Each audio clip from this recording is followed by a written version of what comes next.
Welcome to our channel. Before we dive into today's powerful and thought-provoking story, we have a quick favor to ask. If you enjoy stories that challenge perspectives and spark important conversations, be sure to hit that subscribe button and press the bell icon so you never miss an upload. Don't forget to comment below and tell us where you're watching from. We love hearing from our global community. Now, let's get into today's story. The sun beat down on Maple Grove, a suburban neighborhood where white picket fences lined the streets and manicured lawns glistened under sprinklers. It was a picture-perfect community, except for the tension that had settled over the cul-de-sac since the Thompsons, a black family, moved in a month ago. Margaret Wilson, a longtime resident, prided herself on maintaining the standards of Maple Grove. From her living room window, she had a clear view of the Thompsons' house, and she didn't like what she saw.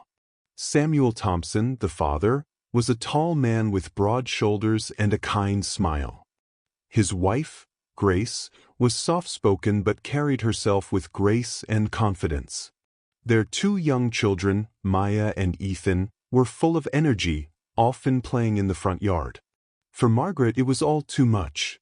"They don't belong here," she muttered to herself, clutching her teacup.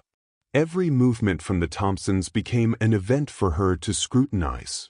She had memorized their routines, Samuel's early morning jogs, Grace's trips to the grocery store, and the children's laughter echoing through the neighborhood.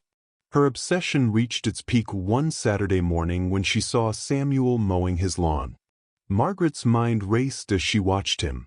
He'd always mow the lawn dressed casually, then disappear for a while, returning later in his work clothes. She had convinced herself that this was suspicious.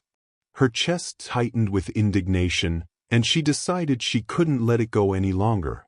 That day, Margaret formulated a plan. "I'll wait until he leaves next time," she whispered to herself, "and I'll tell the police he's stolen the car. Let them deal with it." The following weekend, Samuel was outside again, pushing the mower across his lawn. Margaret sat by her window, phone in hand, heart pounding with anticipation. When Samuel finished, he wiped his brow, disappeared into the house, and emerged a short while later wearing a crisp button-up shirt and slacks. He climbed into his car and drove away. Margaret seized her chance. She dialed 911, her voice trembling with feigned distress. "Yes, hello? I'd like to report a theft," she said.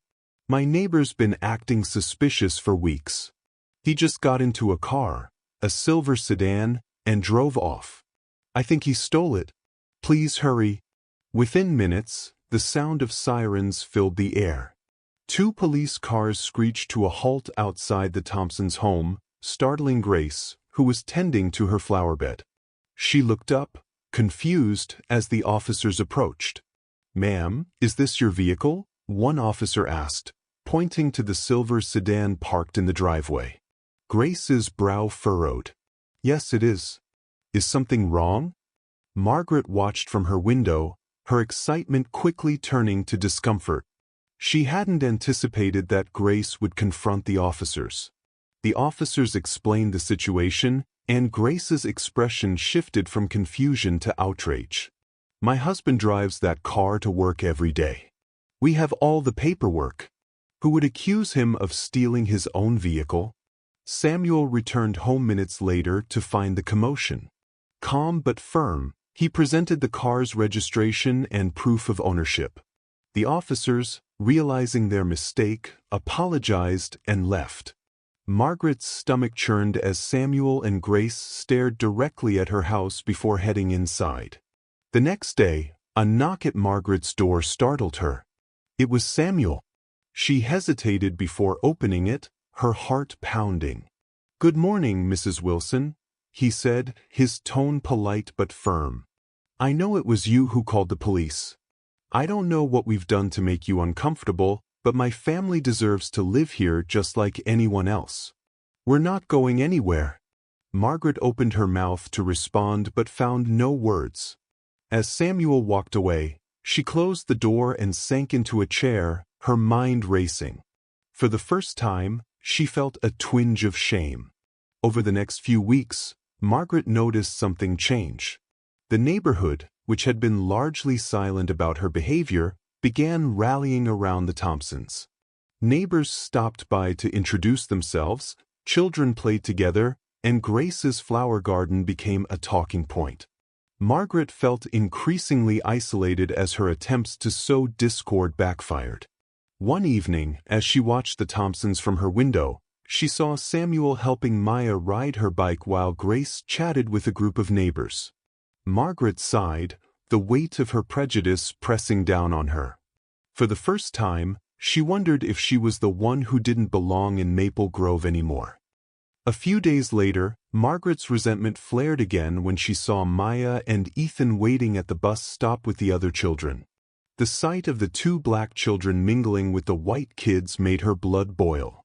She decided to confront the school bus driver the next morning.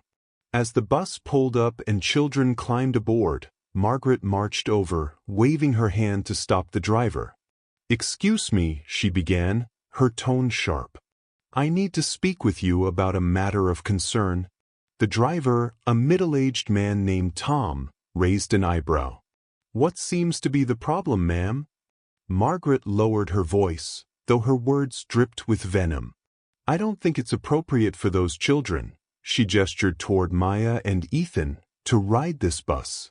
This is a white community, and I don't want my child mixing with." She trailed off, her meaning clear. Tom's expression hardened. "Ma'am, this bus is for all the kids in this district, regardless of color. I'm not about to tell any child they can't ride because of someone's prejudice." Margaret's face flushed with anger. "I'll take this up with the school board," she snapped. "You do that," Tom said evenly. "But while you're at it, maybe think about the example you're setting for your own child." Margaret stormed off, fuming. That evening, she composed a strongly worded letter to the school board, demanding action. But when she sent it, the response was not what she expected. Several board members condemned her comments, stating unequivocally that the district's policies upheld inclusion and equality. Some even suggested that Margaret's behavior was not in line with the community's values. Word of her actions spread through the neighborhood. Parents who had once exchanged pleasantries with Margaret now avoided her. The Thompsons, on the other hand, were embraced even more warmly. Grace joined the PDA, Samuel volunteered at local events, and their children's laughter continued to fill the cul-de-sac. Margaret's world grew smaller with each passing day. Isolated and burdened by her own bitterness, she began to see the consequences of her prejudice. The vibrant, welcoming community around her thrived, while she remained trapped by her own outdated beliefs. Thank you for watching this story. Have you ever witnessed or experienced a situation like this? We'd love to hear your thoughts, so drop us a comment below.